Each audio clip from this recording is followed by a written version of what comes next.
Hey, yo, Pro Wrestling Podcast listeners, help us out and click subscribe to show your support. And while you're at it, don't forget to pop over to the Facebook page known as Titans of Podcasts and Wrestling, the new home of the Pro Wrestling Podcast. Check them out. Some of the best podcasts you'll find in the world of professional wrestling. Check those guys out. They've got a great product there for you.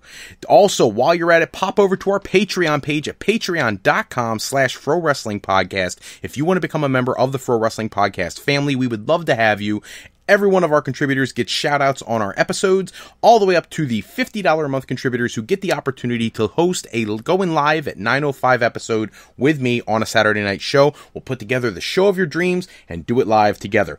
Tonight, little later than 9:05, unfortunately, had some things to get taken care of before we kicked off the show, but I wanted to get to you guys as soon as possible. There's a lot to talk about. It's a big night here in the United States because we have New Japan Pro Wrestling here in the US. It is going on right now as I speak. I am unfortunately not able to watch it because I want to make sure I bring this information to you guys. I hope if you are listening to this, by all means, turn on the tube. This is one of those nights where I'm not going to be upset when my audience tunes out just a little bit because you can always grab me on replay. I want you to see Access Television, see New Japan Pro Wrestling, and see what it is that they put together if you've never seen it before. Right now, the G1 USA event, Night 1, is going on Access Television. It kicked off at 8 o'clock tonight. We're actually going to talk about that tonight in this episode, as well as various other things. We also have our fan voting for the final round of our tag team tournament. We started out with 256 tag teams. We are down to the final 2. You guys have done an amazing job. I'm so proud of what an amazing audience I have. You've put together one of the best tournaments, the most enjoyable times I've ever had doing a tournament with anybody. And for that reason, I wanted to make sure I gave you guys a big thank you on this episode. You've brought this championship down to 2 of the finest tag teams in the history of wrestling, and they have actually faced off many, many times with each other, and that's where the voting's going to get interesting for me. Because when these 2 teams met, one team was the decisive winner most of the time. As a matter of fact, one of the teams in the final actually were tag team champions throughout all of their matches and never lost the championship to the other team, which you would automatically think would put that team at the top of the pecking order as far as who would win this tournament. The drawback is you have to ask yourself, was that when the team was at their best? Is that their pinnacle moment in the world of professional wrestling? Because the answer to that question is no. Then you don't have to go with the team that just won every match when these 2 actually met, because if you think they did better at a different era of their career, by all means, use that as your basis for judgment. As I say that, feel free to call into our Pro Wrestling Sound Off line at 267-642-1160 and give us your questions, your comments, your concerns all throughout this show. We have a talk to text service. So for those who don't know, that means when you speak through the phone line, it will take your questions and comments. It will turn them into a text message, which will pop up on my screen here, and I'll be able to respond to you guys in real time. We'll try to get to as many questions as we can throughout the show. We always try to bring in as many people as we can, and hopefully you guys get an opportunity to get your thoughts heard.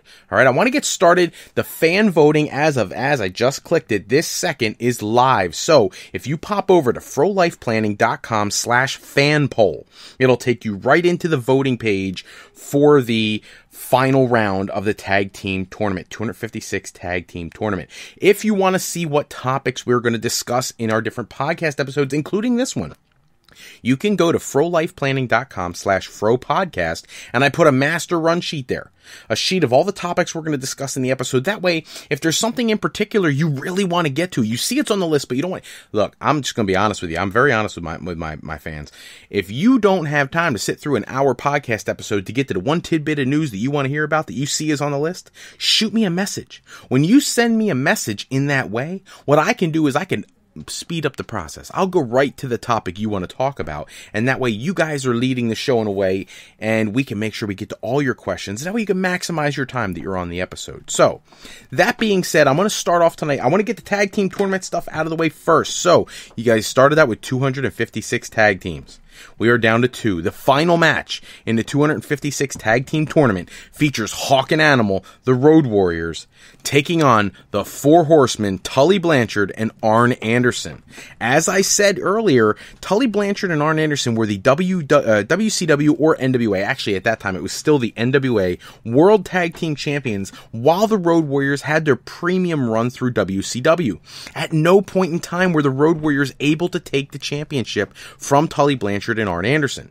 Now, eventually, they did get the NWA World Tag Team Championship, and through some rigmarole, they ended up, they lost the titles in some shady ways to, in feuds with people like the Varsity Club, the Midnight Express, but never to Tully and Arn.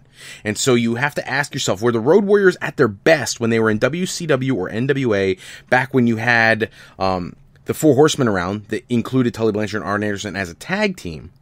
Or were they better earlier in their career? Or perhaps later in their career when they went to WWE and became tag team champions? Or when they went overseas to New Japan Pro Wrestling or All Japan Pro Wrestling? Wherever you want. I'm fine with it. I've said this through every round. I have no preference in who you choose. But when you go to frolifeplanning.com/fan poll, you'll get the link to take you directly into the survey, cast your vote, and I want to see who you guys pick to be our overall #1 tag team in all of history. And I have to tell you, I actually sent a text message for those who tune into the podcast often. You know that I have different interviews up on the page, and one of them was with Tully Blanchard. And Tully Blanchard was, such a great guy to talk to, and I had to send him a text just to let him know that he and Arn made it to the championship round. He was actually surprised. I think he expected you guys to put like somebody from right now in there, and I don't think he realized how much you fans appreciate he and Arn Anderson's work as a tag team in the Four Horsemen. So, and it's not just the Four Horsemen, really. The Brain Busters in WWE was another thing. They won the WWE Tag Team Championship. So these guys really are worthy of being in that final round. So you guys did a great job. Let's get going with some of today's news. For those who have been on the website, you know what I'm about to talk about. The big news, at least in my opinion this week, is all about Impact Wrestling. So they've been TNA Impact Wrestling since like 2002 or so, whatever it is. I guess, 2002, because we're at the 15th anniversary of Slammiversary. So, in 2002, they come out, they're Impact Wrestling, TNA, Total Nonstop Action. Now, Anthem Sports, who has purchased them recently, has decided that moniker, the TNA thing, has way too much of an adult overtone, and they wanted to, kind of distance themselves from that previous ownership. So, they are rebranding, and what's strange to me is that the rebrand is not something new. They have purchased, as you know from the last podcast episode, GFW, Global Force Wrestling, from Jeff Jarrett. So, to give you a little bit of history here, for those who don't follow wrestling as closely as some of the other ones, Jeff Jarrett started Impact Wrestling. He started TNA Wrestling. It was a pay-per-view only promotion. They ran pay-per-views for $10 a week. You could tune in every week on, I believe it was Wednesday nights at like 8 o'clock, and you could watch TNA Wrestling. And eventually they got a TV deal and distribution and whatnot. And at one point, Jeff Jarrett brought Dixie Carter and her parents, who own Panda Energy, in to be majority holders in the company, because Jeff Jarrett had to take a step back for a bit there. He had a personal loss in his life. It was very sad. His wife passed away. At one point, he ended up finding the new love of his life, Karen, formerly Karen Angle, now Karen Jarrett. And so things went a little strange for him for a little while. And then eventually, Jeff Jarrett ended up leaving Impact Wrestling altogether. Now, he maintained a minority shareholder for quite a while. He created Global Force Wrestling, and then in the summer, I want to say of 2015, they did an invasion angle with Global Force Wrestling, going to TNA, and part of the deal was he was selling his remaining ownership in Impact Wrestling for the exposure of Global Force Wrestling. Now, Global Force had recorded an entire season of wrestling episodes that never made it to television, and in the process, Jeff Jarrett, through all the issues that Impact Wrestling was having, found himself in a position to come back with Anthem and become a major contributor on what you see now, the Impact Wrestling brand that you have now. When Dixie Carter moved out, he became the focal point again, and now Impact Wrestling, Anthem has purchased GFW, but their rebranding is going to be to maintain the Global Force Wrestling brand, which is very odd to me, not because people don't know the product. We've been watching Impact Wrestling for months now. We know what it is. We know who the stars are, and they're building a solid foundation of fans. The concern for me is that the GFW name, the moniker, does not have the same brand name recognition unless you're a real diehard Mark fan. if you're a more mainstream television viewer, you don't even know what GFW is. So when you go onto a YouTube or you go onto something like that and you try to look up Impact Wrestling, you'll find stuff under TNA Impact Wrestling. If you want to look up TNA, you'll find stuff. But if you put in Global Force Wrestling or GFW, you find much less. Even in Google searches, you find much less. It's all about Global Force Wrestling. He did a gold purchasing sales thing for a while there. All kinds of weird stuff. But it's not about the wrestling as much, and you don't have as much. So now they're going to be taking a very well-known, reputable name brand, whether you love their product or not. It's much more known, and they're going to be moving that to Global Force Wrestling. So it'll be interesting to see how that plays out. They're going to keep the name Impact for the television show name, but the name of the company is going to become Global Force Wrestling, which is owned by Jeff Jarrett again, but he is not going to be the owner. He's going to have I believe they said he's going to have a minority ownership in the company, and he's going to be he's going to be the Vince McMahon of the corporation. So it'll be interesting. He has a 5-year plan of how they want to expand. He made some very clear projections. In 2018, they wanted to have a live television show, if that's possible. But he has a lot of international connections with Mexico, with England, with Japan, with different places, India. So it'll be very, very cool, the evolution of Impact Wrestling, if this is successful. And I wish them nothing but success, because the reality of professional wrestling is you need competition to make the wrestling product be as good as it can be, because it hasn't been in quite a while. And that's something we need to get back to. I want to go to our first question I have popping up on my screen here from Broken Matt Tardy.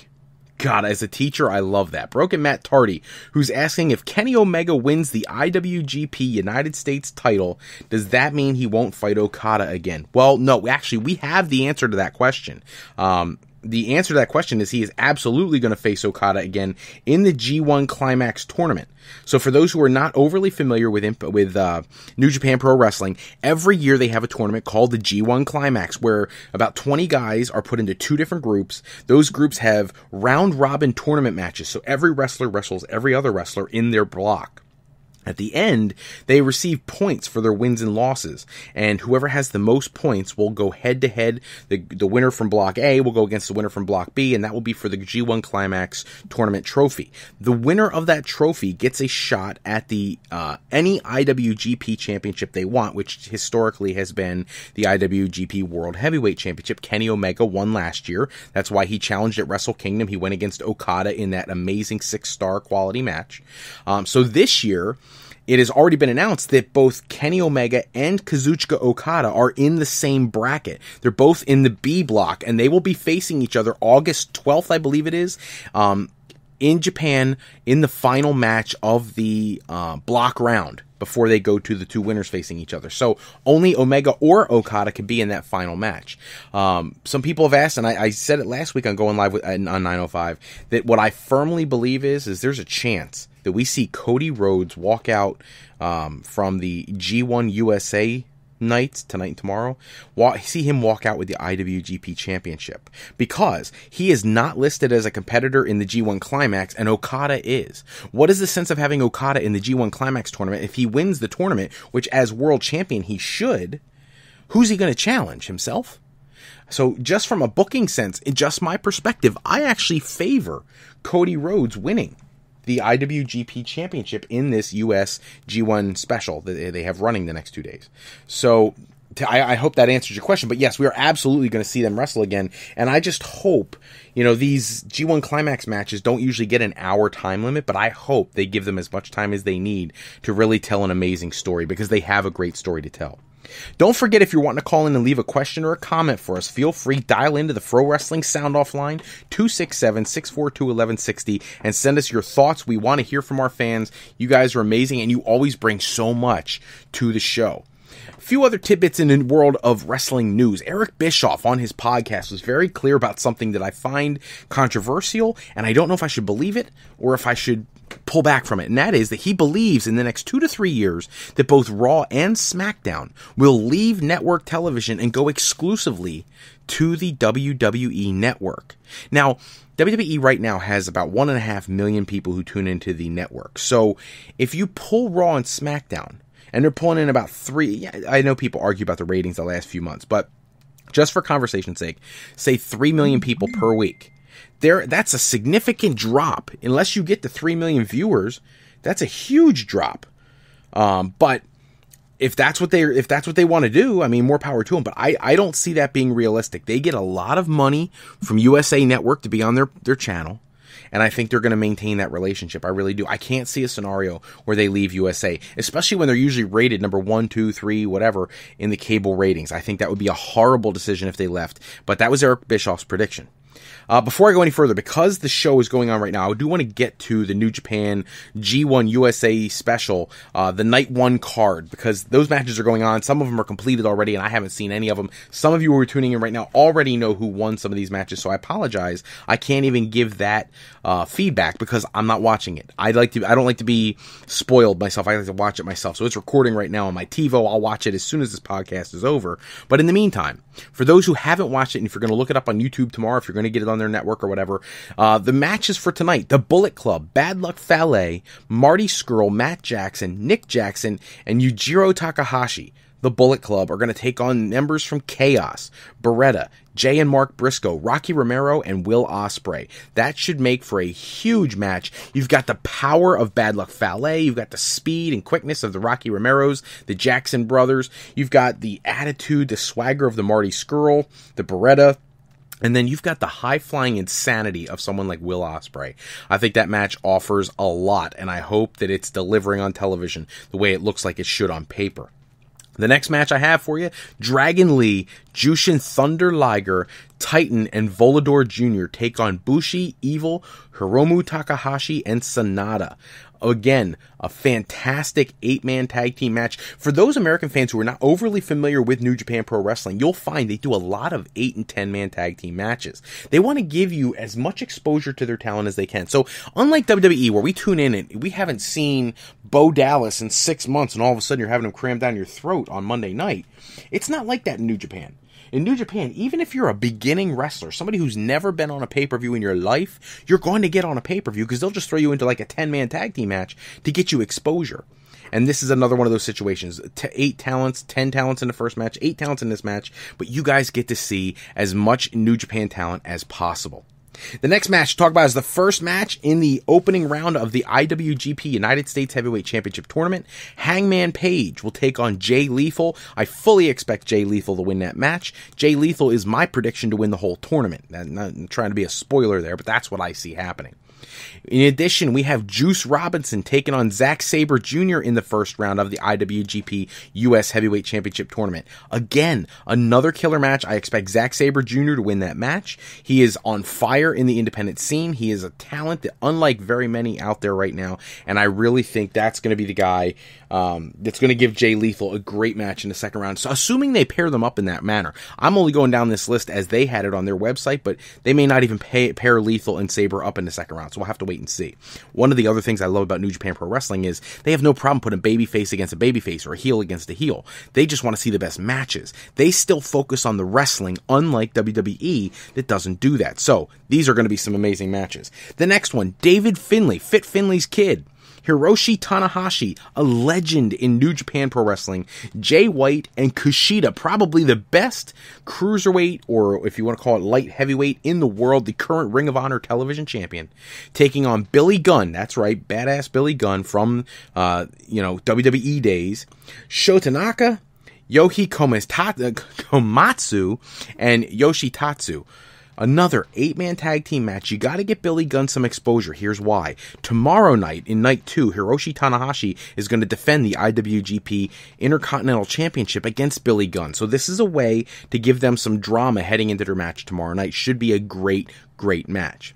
For the IWGP Tag Team Championship, former champions and Ring of Honor stalwarts War Machine will challenge the Gorillas of Destiny, the current IWGP Tag Team Champions. Should be a very physical, very intense match. The Gorillas of Destiny are becoming one of my favorite tag teams in the world right now. If you were asking me to vote in that tag team tournament, they would have gone pretty far. They're pretty impressive, as are War Machine. So I don't know who walks out of this match with the championship, but I wouldn't be surprised no matter who walks out.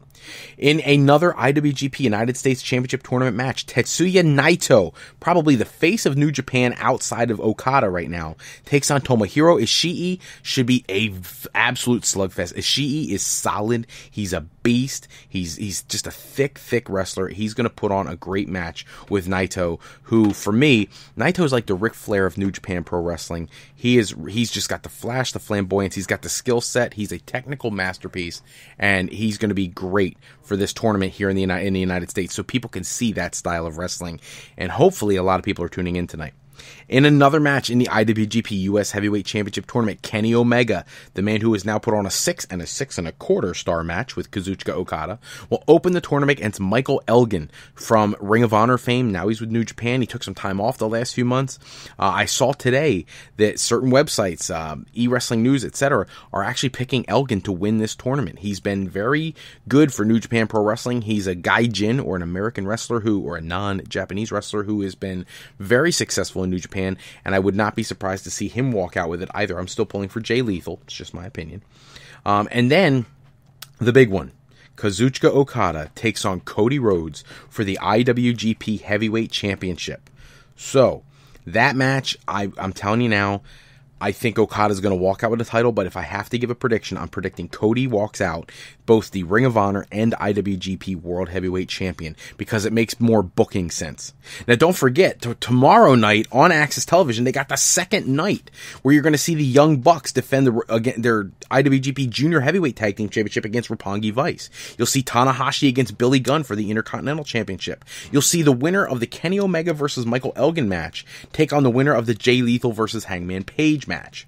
You'll see the winner of the Juice Robinson-Zack Sabre Jr. match take on the winner of Naito and Ishii. So you could see where this is headed. And then, of course, the finals of the tournament will be held tomorrow night, where the winners from semis 1 will take on the winner from the semis in number 2. So a lot of action coming out of the New Japan USA G1 specials, and I hope everybody is tuning in to realize what an amazing product they're putting on. Don't forget, if you're waiting to call in, don't wait too long. Call in, leave a question or comment. Feel free to use our Fro Wrestling sound off line at 267-642-1160. Send us your thoughts. We want to get you guys onto the show as much as we can.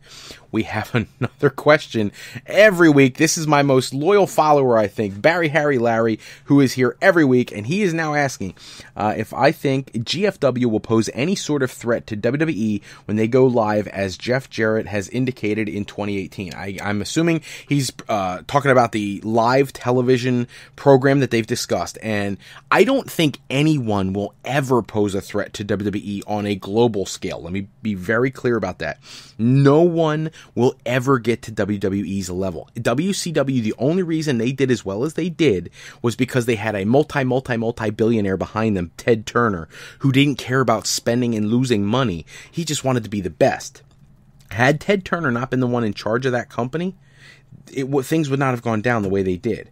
So, no, I don't think you'll ever see a multi-billionaire out there again trying to have that big of an influence in the wrestling world. I just don't. I have another question just popped up here from Starshock98, who's asking if WWE will add any established women to the Mae Young Classic. We had a similar question to that last week. Here's the thing. At first, I would have thought yes. I would have thought half of the talents I would have thought would have been their major stars. But it's starting to look different. And here's what I mean by that.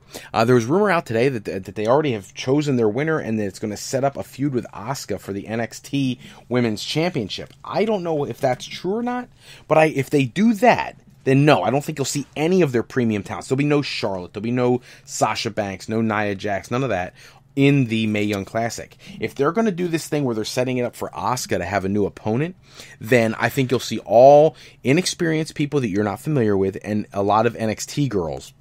And then whoever comes out of the tournament, who right now it's theorized is going to be the one Chinese female wrestler, is going to come out and she's going to take on Asuka, and that'll be the feud where Asuka loses the championship and can be moved to the main roster sometime in the neighborhood of WrestleMania.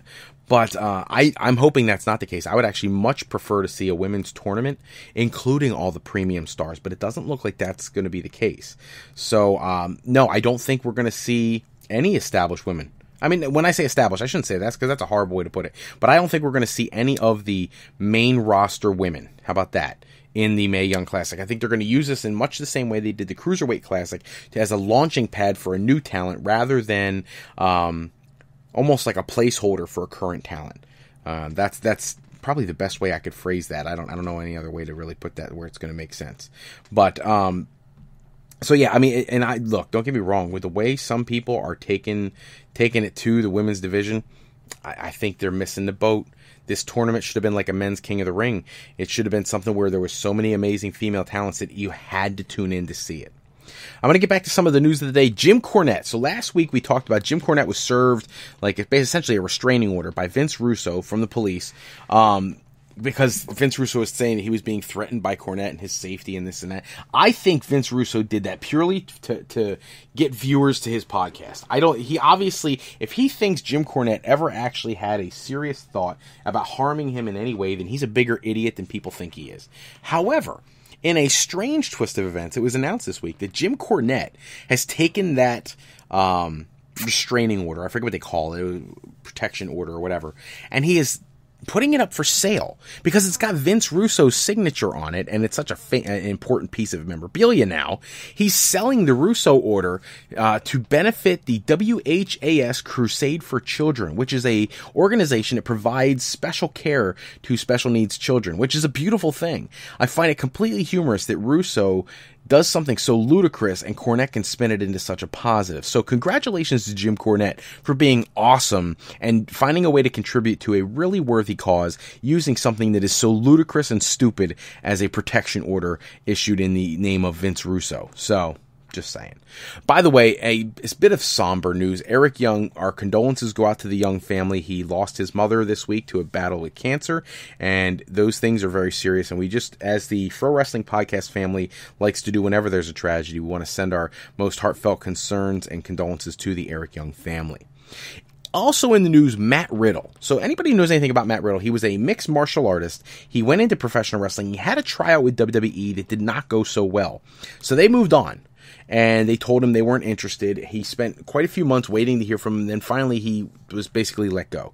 He has been on the independent scene and really tearing it up. He's been doing a phenomenal job. And now there is rumors out there that WWE is interested in him again. Now, the issue is he actually did an interview this week. I read this on eWrestling News and on Wrestling Inc., where he was talking about how he doesn't think the WWE fans are ready for somebody like him. He feels like he has a very unique presentation. The WWE wouldn't know how to use him properly, that kind of stuff. So my concern here is, and for those who tune into the podcast often, you know I have an episode up where I talk about the top 10 talents that WWE needs to sign from the independent scene right away. And Matt Riddle is right at the top of that list because he's that good. The issue I have is there was rumors out there only a week and a half ago that they were heavily interested in him, and I'm concerned that his comments here are one of two things. Either they really aren't interested in him and that was just fodder for the rumor mill, or they are, and he's trying to downplay it because he doesn't want the smart marks to figure out he's coming to WWE. Either way, I think it's inevitable at some point he'll be there.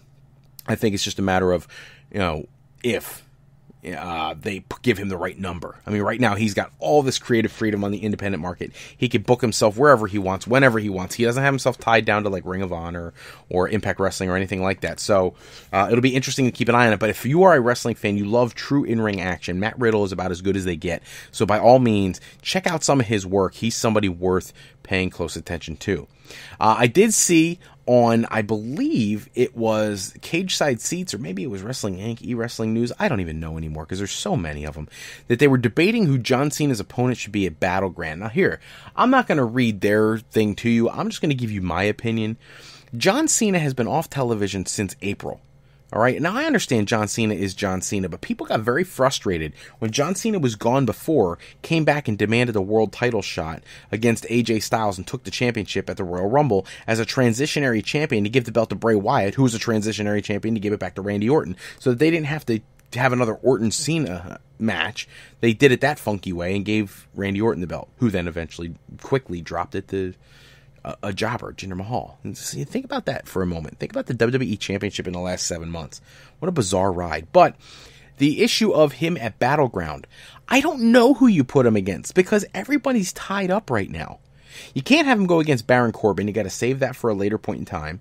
You can't have him go against the world champion because people will be really ticked off because that happened last time. You can't put him against Randy Orton one-on-one. Randy Orton's already got a match, the Punjabi match, but that's been done to death. AJ Styles has been done to death. Shinsuke Nakamura, they're both baby faces and huge over with the fans. You can't do that unless you're turning John Cena heel. You can't do that either. You know, you've already done the Kevin Owens thing. You're not going to turn him heel against Sami Zayn. You know what I mean? Like, you start to run out of people that John Cena can go against at Battleground. It almost opens up the conversation for whether or not they should allow somebody from Raw to come to SmackDown to face him at Battleground. Since he's a free agent, they should have Raw have one person who's a free agent. Think about that, adding that to the storyline. John Cena's a free agent from SmackDown, but then Raw would have their own. So each brand would have one person who can travel between brands. Then you could book the match, John Cena against Roman Reigns. Except they're probably going to hold that off for WrestleMania. Just saying. But otherwise, I'm not sure who you put him against at Battleground, because there's nobody left on the roster who's of that importance that you could put him against, who's not already taken by something. So I think that's the issue with WWE's booking right now. They don't think long-term with the amount of talent they have. Unless you bring in a star, somebody who doesn't have a match right now, bring Goldberg back or something, but that's a match for a bigger pay-per-view. So I don't know. We'll have to wait and see. Bullet Club in the news. They shot a photo to CM Punk personally, almost like an invitation to the Bullet Club, knowing that tonight is the G1 special and that the Bullet Club will be there in force. I would love to see how he responds to that. He hasn't posted anything since May. It'd be nice to see on Twitter if he would give them a shout back and see what he has to say about the Bullet Club, essentially either calling him out or trying to integrate him into their plans for this G1 special. Be very interesting to see where that goes.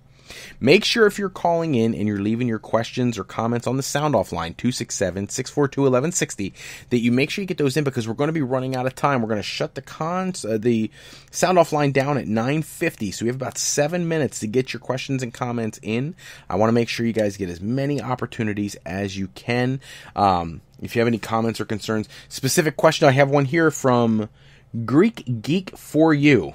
That's an interesting name.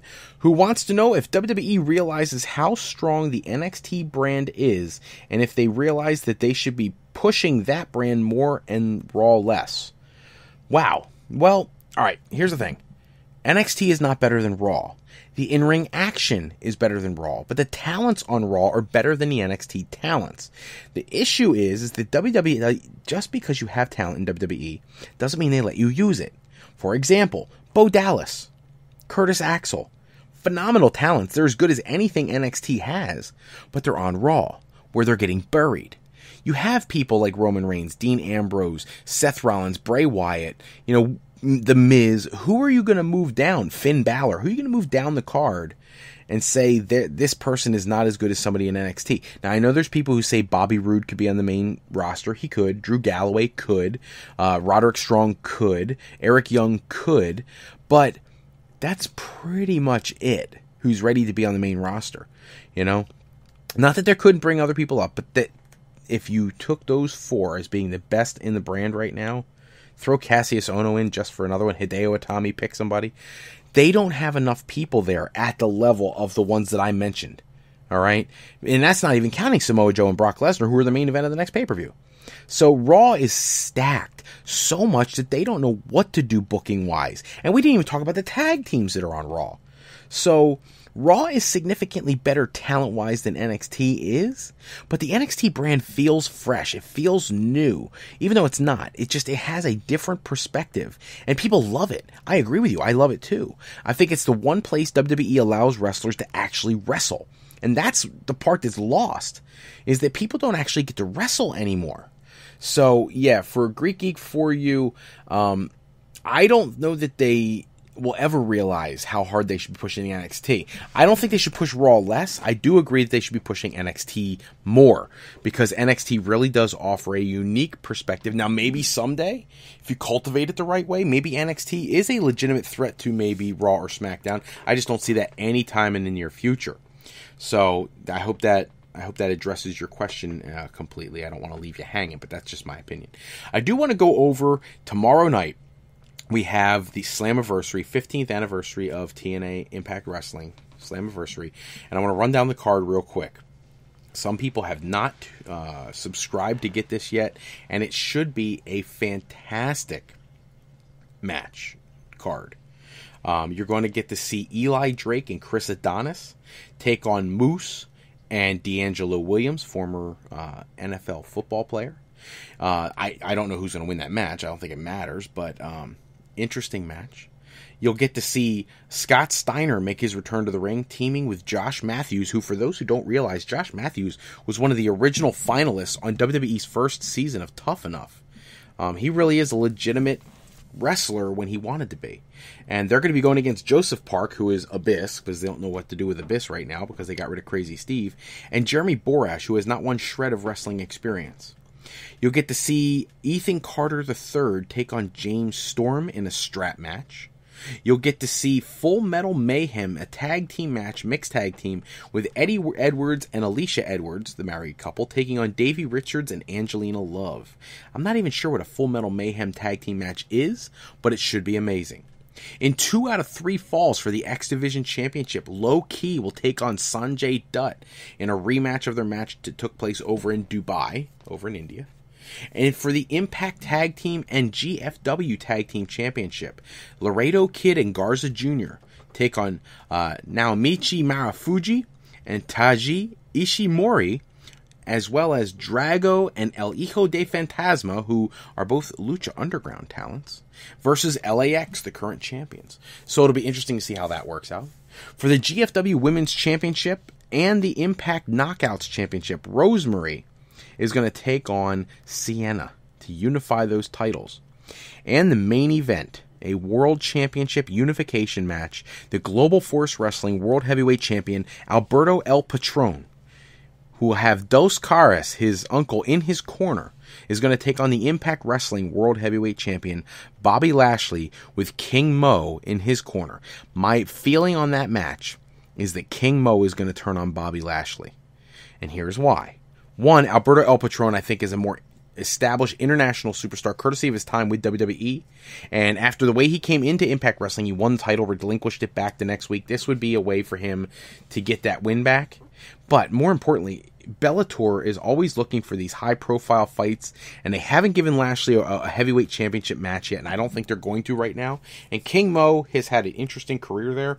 I think they would like to put on a Bobby Lashley versus King Mo match. So this is a way that Impact could cross-promote with Bellator and see Lashley versus King Mo. I think that's where they're going with this. I think King Mo will cost Lashley the championship, and Alberto El Patron will be the unified champion between the two brands, which would be pretty interesting if you ask me. The Sound Off line, just so you understand, has closed just now. I don't know if it's a good thing or a bad thing, but we don't have a whole lot of more comments to go anyway. So, please do not forget to check out the Patreon page, patreon.com/ProWrestlingPodcast. We would love to have you guys become a member of the Pro Wrestling Podcast family.